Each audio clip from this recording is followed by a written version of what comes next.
ชีวิตคือบทละครที่สวรรค์กำหนดในบทที่เหี้ยมโหดเฝ้าโทษตัวเองก่อนจากหากได้ลาปัญหาฉันคงทุเลา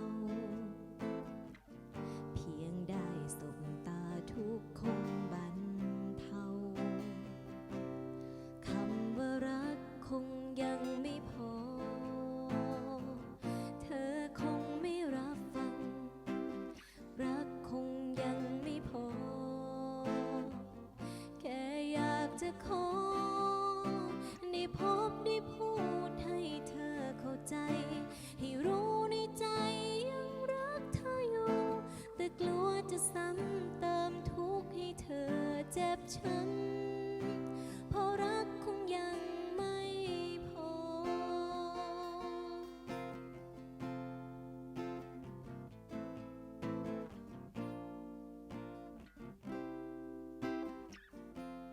หมดความหมายแต่บทแสดงยังหายใจอยู่ถูกคนลบหลู่บาดใจทุกวันปิดฉากไปเสียดีกว่าแสดงเป็นคนไร้ค่าอาจมีสักวันเข้าใจมากกว่านี้คำว่ารักคงยังไม่พอเธอคงไม่รับฟังรักคงยังไม่พอแต่อยากจะขอได้พบได้พูดให้เธอเข้าใจให้รู้ในใจยังรักเธออยู่แต่กลัวจะซ้ำเติมทุกข์ให้เธอเจ็บช้ำเพราะรักคงยังไม่พอ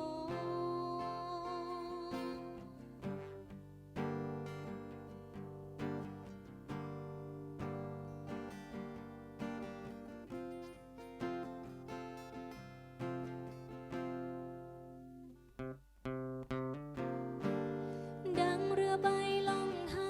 ทิศทางแบกภาระสุมจนเต็มลำติดตามไปคงไม่ถึงฝั่ง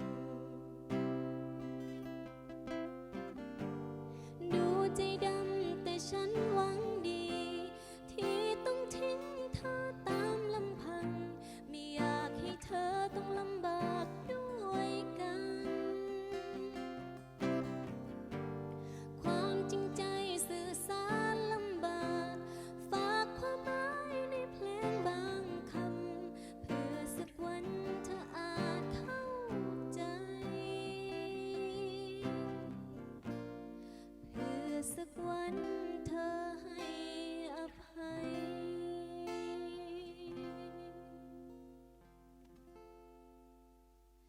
จบลงไปกับเพลงรักคงยังไม่พอเนาะกับบริห้องเพลงมาเดินเติบแล้วเพราะว่าเป็นไขวัดตั้งแต่ปีกายปีก่อน